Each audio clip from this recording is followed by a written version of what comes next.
I'm Mark Dresner, and welcome to Shopper Insider TV, delivering the insight scoop from Shopper Insight's leaders and experts in the field. Shopper Insider TV is brought to you by the Shopper Insights in Action Conference, championing the value of activating research at retail. Joining us today is Dard Neuman, President of Insights for Smart Revenue, and Kristin Ferraraccio. She is the Director of Category Management at Activision Blizzard.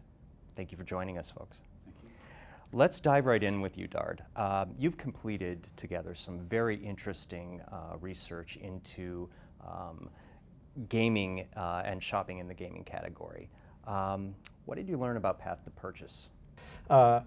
We came to understand that shopping, though distinct from buying, is a process that is somewhat elongated. And taking a category that's so very different from your traditional CPG categories, gaming, like other categories that have a longer purchase cycle, we realize that if you don't think of shopping as something that happens in the 40 to 50 seconds that happens when you come down an aisle, that, by the way, has been, over the last 5 to 7 years, something of an eye-opener for manufacturers, is that they don't have the attention that they think they do in aisles. You know, shoppers come in and they're in and out of an aisle between 15 and 90 seconds. Depends on the category, of course. So that learning has all put us in a state of I don't want to say an alarm, but what do you do with those 15 to 30 to 40 seconds? But then how then do you rethink shopping if you realize that shopping is not limited to that 15 to 45 seconds? That 15 to 45 seconds could also be a part of a middle point in the path to purchase. So this project really illuminated that potential reality, because for the gamers, the shopping process takes place over the span of 10 to 12 days, and it takes place in multiple channels. It can begin in store, it can end online, it can end in store as well. So what we learned is the path to purchase does not need to be thought of as a pre-store, to-store kind of vector. And it allowed us to think, even for those categories that don't take 2 weeks, but just a couple days, what might it mean to rethink how a shopper browses as a part of being a shopping process, even if they're not buying? Excellent. Kristin, what are the implications for retail based on the findings of this study for you? Yeah, so it comes in a couple of different areas. So first, what we found and what we were very happy to see is the importance of the in-store environment in terms of driving awareness, as well as allowing shoppers to gather the information they need to make a decision about purchasing the game. And what we find is that how retailers can really play in that is two different ways. There's obviously the in-store component. We are actually a little bit more luckier than other categories in that we have about 2 minutes to really influence the shopper when they're in our department shopping for our games.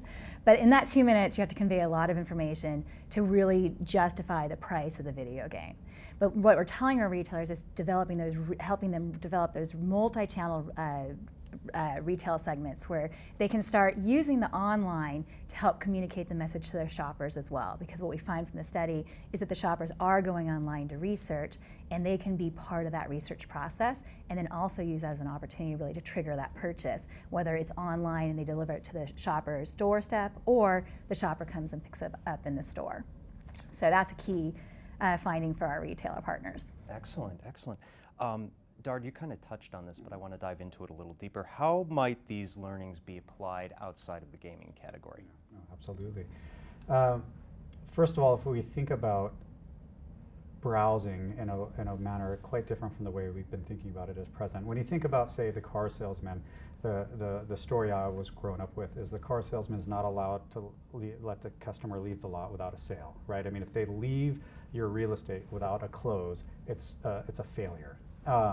And to some extent, we think of the non-buying browser in the same vein. As a person who comes down the aisle, we work so hard to drive traffic down the aisle. It seems almost tragic that they come down, they engage with the category, they engage with the products, and they walk away without a purchase. So we all collectively work very hard to understand that moment and try to convert that shopper to a buyer. We spend a lot of time thinking about conversion. We unpack what is it about that moment that led to a walk away.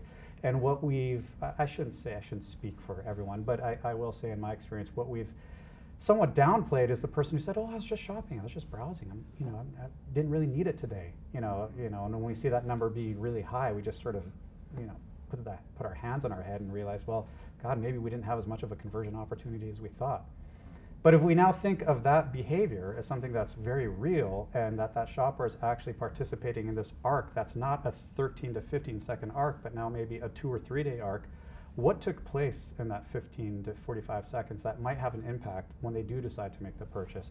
Can we better take advantage of that very present behavior to better speak to a shopper who's in a shopping mode rather than a buying mode?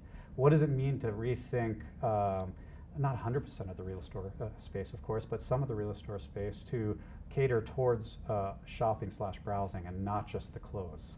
So I think those are some questions that this study opened up that hopefully some people will consider to be interesting and worth thinking about. Great, great. Thank you both for joining us today and providing us some really great insights into the work you're doing. Congratulations. Okay. Well, thank you. And on that note, that concludes this episode of the Shopper Insider TV. I'm Mark Dresner, and you've just heard the Insight Scoop.